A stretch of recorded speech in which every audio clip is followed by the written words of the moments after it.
I feel so today. Ooh. Oh hi, it's me, Petra Fried, and welcome to Petra Fried Tries, where me, Petra Fried, idiot drag queen and sturdy lady, tries the recipes of my very favorite celebrity chefs. So I was scouring the web, looking for recipes that I might make with these giant sweet potatoes that I found. Oh. Hello there. Haven't seen you in a while. Why haven't you called? It's okay. I forgive you. You can treat me however you want. Today we'll be trying a recipe by one of my all-time favorite chopped judges, Marcus Samuelsson. Ooh. Now, Mr. Samuelsson's career is vast. He was the youngest chef ever to receive a 3-star rating from the New York Times. He's Swedish and Ethiopian, which seems very fitting because I'm a proud Scandinavian lady myself. Hyggelig! A cheetah in Norway. Right? Meow. But I think many of us know Marcus Samuelsson for his wonderful work judging the contestants on Food Network's Chopped. Marcus, you can judge me all day. Chop me, baby. Chop me up. Oh. So today, we will be trying Marcus Samuelsson's Ayib and sweet potato ravioli with Berbere Brown Butter sauce. Ooh. If this bimbo can do it, so can you. That took me so many takes to say correctly. Ayib with Ayib and sweet potato... Words! Mangia tutto bene! Che cosa? Let's get started. So the first thing we have to do is roast these sweet potatoes so they get nice and tender. So I'm gonna wrap them each in foil. I like that. You'll do. So we're gonna roast these in a 375-degree oven until they're very tender, about 45 minutes, and so they pull apart really easily with a fork. Excuse me. Oh, that oven's hot. Oh, shoot. While we're at it, we're going to take a half a cup of pecans, throw them on a cookie sheet. We're gonna toast them in that same oven for about 6 to 8 minutes. Yay! Neat. Pasta, pasta, fettuccini, orecchiette. Ziti. No, today it's ravioli. Now the recipe calls for sheets of pasta to make the ravioli. I normally don't mind being a little lazy and buying the pasta myself, but in the spirit of fun, we are going to make the pasta right here, right now, in front of your very eyes. Isn't that awesome? We're gonna make pasta ourselves. Me, this idiot, dum-dum here. Now I have only made pasta once before in my life, so this will be an adventure. Let's get started. Ooh, I'm nervous to do the pasta. We are going to measure out some ingredients for the pasta. Sometimes my Italian accent sounds like Transylvanian. Welcome to my castle. Now you can make pasta with all-purpose flour. There are lots and lots of recipes for that. But I decided to be super authentique. What accent is that? We're going to use traditional semolina. This is going to give the pasta a really toothsome bite, and it's going to be super tender. First, what we need is a cup and a half of semolina flour. We're going to do a half teaspoon of salt. I'm just going to whisk this up just to make sure the salt is evenly incorporated into that flour. Oh, it's so lovely and yellow. Fascinating. It's a little. 2 eggs. Ooh.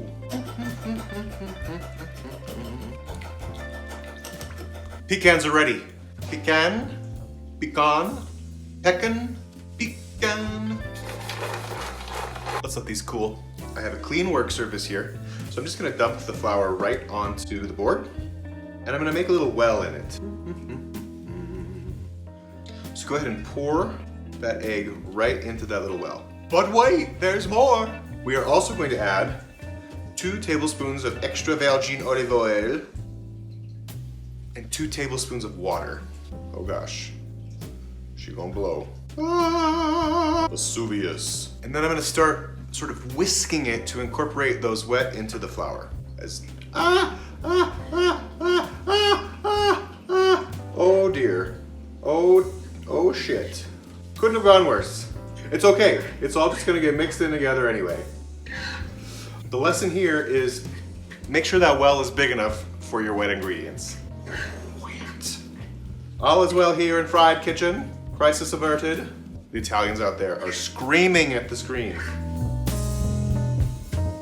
Start mixing it by hand. And I live at a super dry climate, so I actually have to add a little bit more water. I'm gonna just do that now. Help it stick. This is what we're here for, chaos.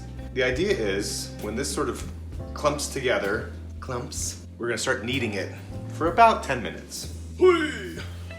Now, we're talking. Yeah, that's dough, okay. If you wanna tell me what you think of my kneading, drop a comment below. I'll read it, I promise. Kneading is pretty simple. You sort of fold over an end, push it in, turn, fold over an end, push it in, turn. This probably is the most tedious part about making pasta. Great workout though.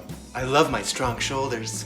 Make sure you switch out from time to time and use your non-dominant hand. You wouldn't want uneven muscle tone. The reason we like to do this is because we need to develop the gluten, because it's gonna give our pasta or any kind of dough that you're working with structure and elasticity. Oh.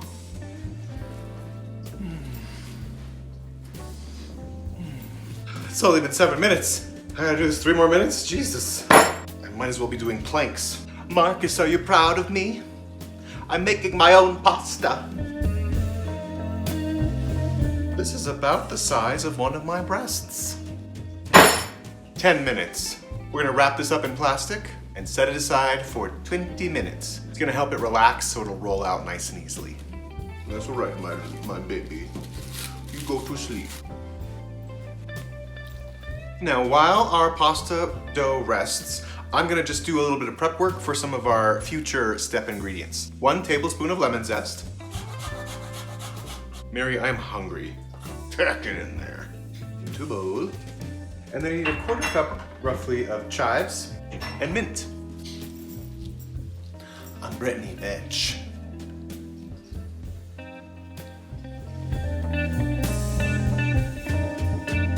1/4 cup is a lot of chives. All right, girl, I'll do it all. Into the bowl. Smells like chewing gum. So, like, I went out with Tony the other night, and he was like, totally sexy, but I was like, whatever, and he was like, no way. And I was like, yeah. Tony left me. He left me. Mint. And this is going to serve as a beautiful topper for our ravioli. Ravioli into the bowl. And lastly, we're gonna chop up these pecans.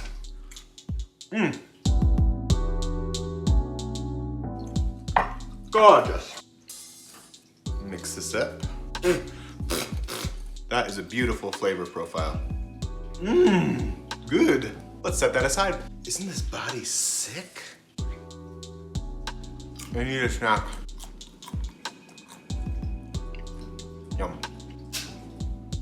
Hello. You want to make some pasta? Let's do it.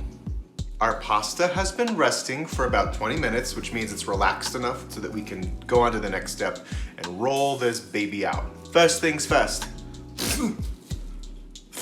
Secondly, I'm gonna divide it in 2 just so it's a little easier to work with.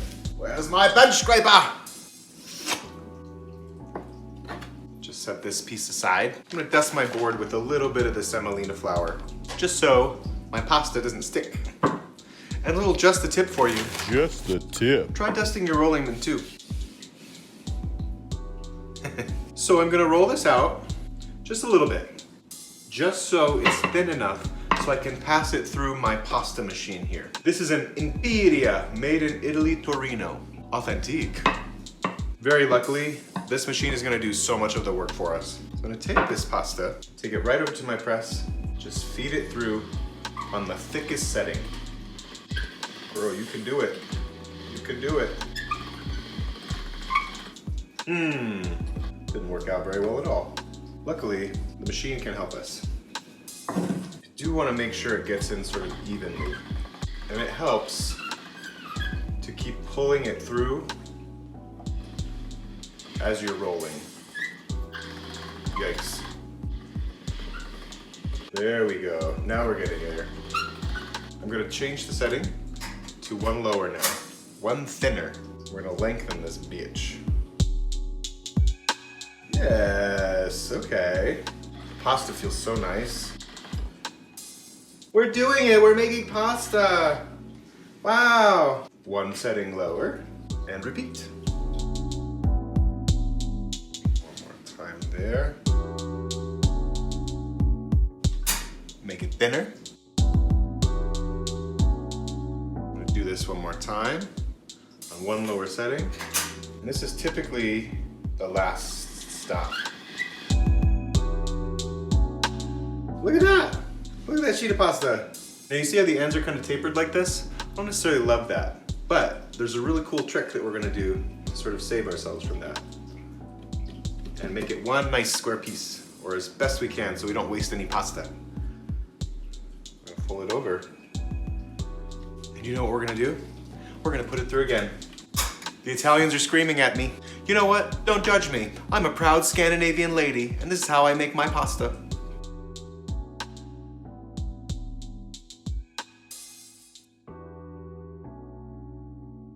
I'm rolling it out to a point where it's almost see-through. If I put this down, I can see the grains of my table. I'm just gonna cut this in half. I'm gonna lay it on a cookie sheet that's been dusted with a little bit of the semolina flour, just while I do the other half. Round 2.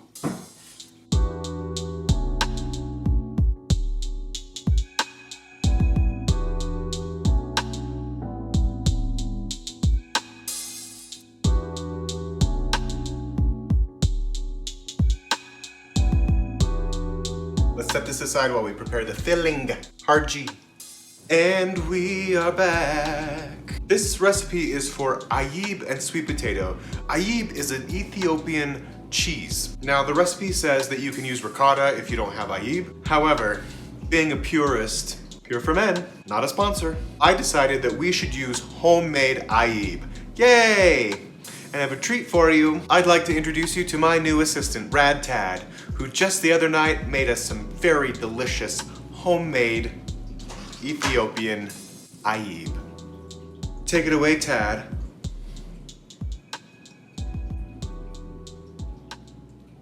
Oh, hi, Tad. What a dork. Let's get started. First, take 2 liters of fresh whole milk and pour it into a heavy-bottom saucepan. Turn up the temperature and bring to a slow simmer, but don't boil. Tad, you're not Brittany, and you never will be. Next, we need a ½ cup of freshly squeezed lemon juice. Yay, sports! Use that elbow grease. Pour it through a sieve. Tad, don't argue with me. Tad. Next up, take 1 red onion, peel it, and roughly chop. Put it in a blender. Oh yeah, just put those anywhere. I'm watching you, Tad. And blend. Fragrant, no? He loves it. Transfer the mixture to a sieve and separate the liquids from the solids. Not your hands, Tad. Use a spoon to help you along. Save the liquid and discard the solid.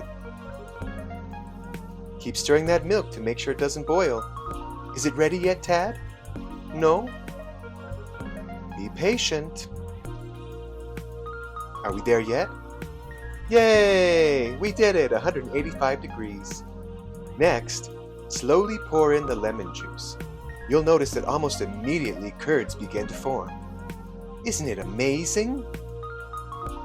Because science. Look at that simpleton. Take it off the heat and let rest for 15 minutes. In the meantime, wet a cheesecloth and line a colander over a bowl. What next, you ask? we're going to strain these curds. Using a slotted spoon, transfer the curds and let drain. By the way, this recipe comes from Ethiopia, Recipes and Traditions from the Horn of Africa by Yohanis Gebreyesus.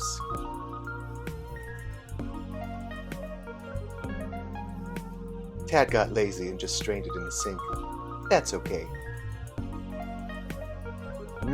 Look at those curds. Let them rest for 1 hour. After an hour has passed, transfer the curds from the cheesecloth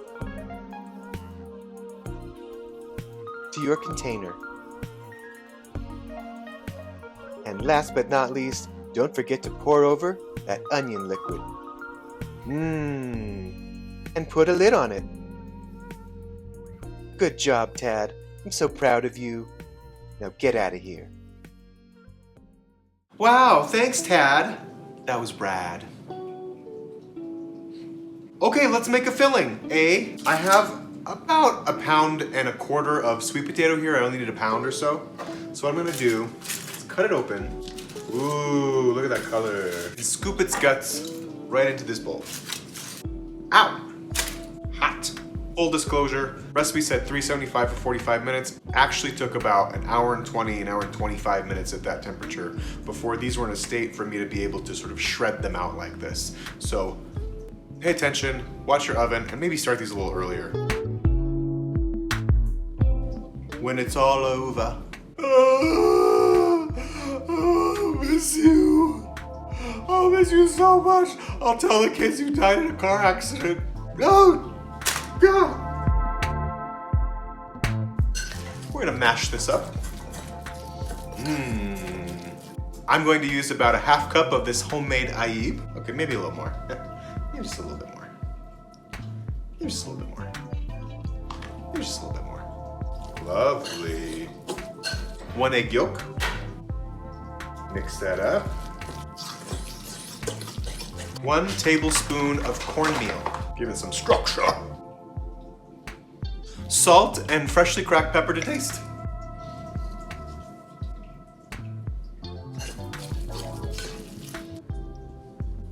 More salt and pepper. That's good. Let's shape the ravioli, no? Che cosa? È vero. Time to shape some pasta. Yeah. What is it, kitty cat? You hungry? Me too. Dust my board again with a little bit of semolina. Yeah, baby. I'm gonna lay out one of my sheets. Beautiful. And now I'm gonna take a tablespoon of pasta filling and spread it out about 1.5 inches from each other. Nice! Raviolo, che cosa? First, we're gonna brush this with an egg wash. What we're doing is adhering the pasta to itself with the egg wash. It's gonna be like glue. Typical egg wash is 1 beaten egg with just a drop or 2 of water. And by a drop, I mean maybe a teaspoon to a tablespoon. I tend to err on less water. And now, I'm gonna take our other pasta sheet, place it right on top, and then start pressing down. A little just the tip. Just the tip. Work your way from the middle out. It helps with air pockets. Oh, my pasta is breaking. Damn. Truth be told, I waited so long for my sweet potatoes to cook. They took forever that my pasta kind of dried out. So I'm gonna do my best to rehydrate my other one. This part that was out and exposed is dry as a bone. Damn! We're gonna use the underside here that's still nice and tender. Can't really stay out in the open air for too long. Damn, that's too bad. So then we take a pastry cutter and we can shape the individual ravioli. Might even clean up the ends. Cute little pouches. You see? A little ravioli. A little just the tip. Just the tip. Crimp the ends with a fork to make sure that all the filling doesn't burst open and spill out all over. Turn these right to the sheet. Look at those 8 ravioli. I'm gonna set these aside and I'm gonna actually move on to the other batch.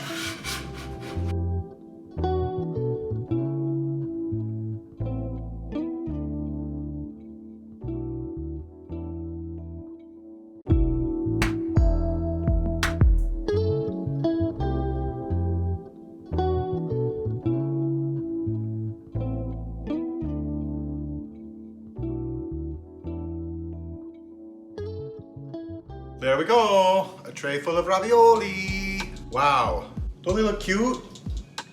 Can't wait to bite into one. I have a pot of boiling water ready on the back stove. But before I dump these in and cook them, I'm going to make the Berbere Brown Butter sauce. Let's get started. I did look up how to pronounce that, and I still don't know if it's right.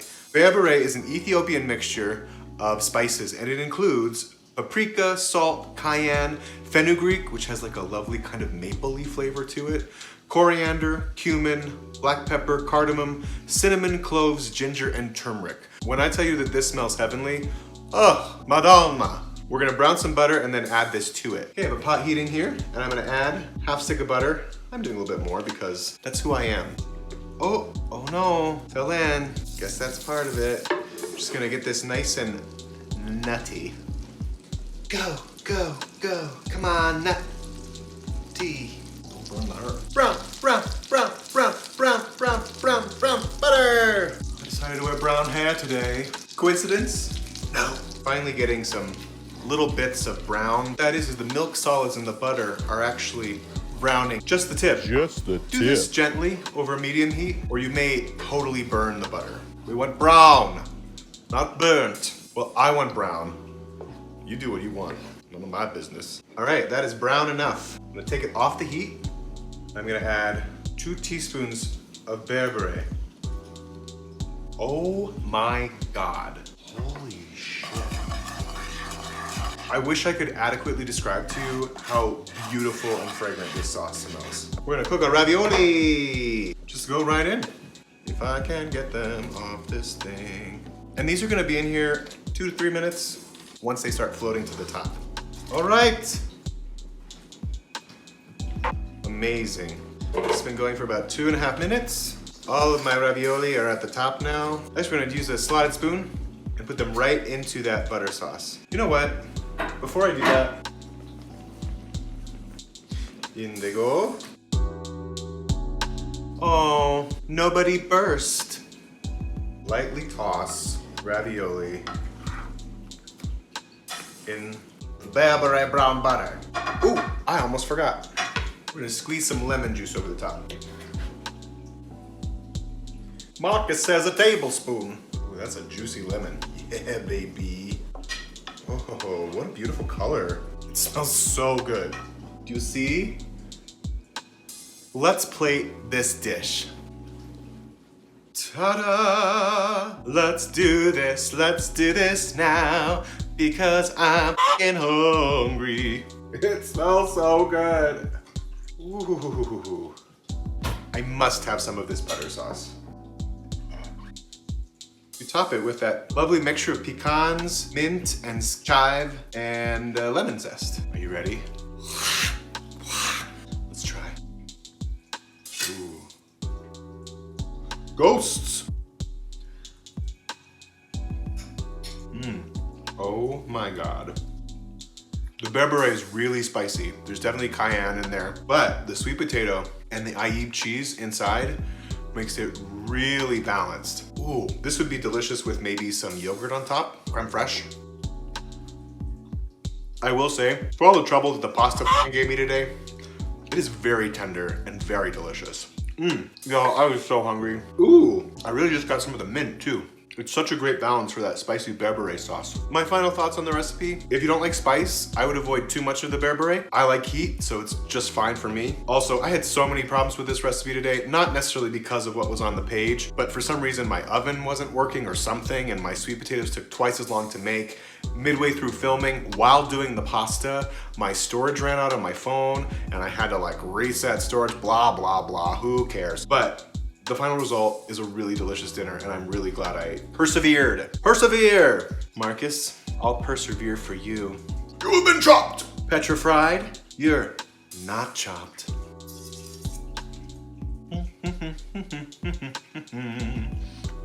Thank you for watching this episode of Petra Fried Tries, where me, Petra Fried, an idiot drag queen and sturdy lady, tries the recipes of my very favorite celebrity chefs. Today I tried Marcus Samuelsson, and boy, am I glad I did. Marcus, call me. And if this bimbo can do it, so can you. Now, get out of my house. Get out of my house. The Door is that way. Bye. Bye. Goodbye.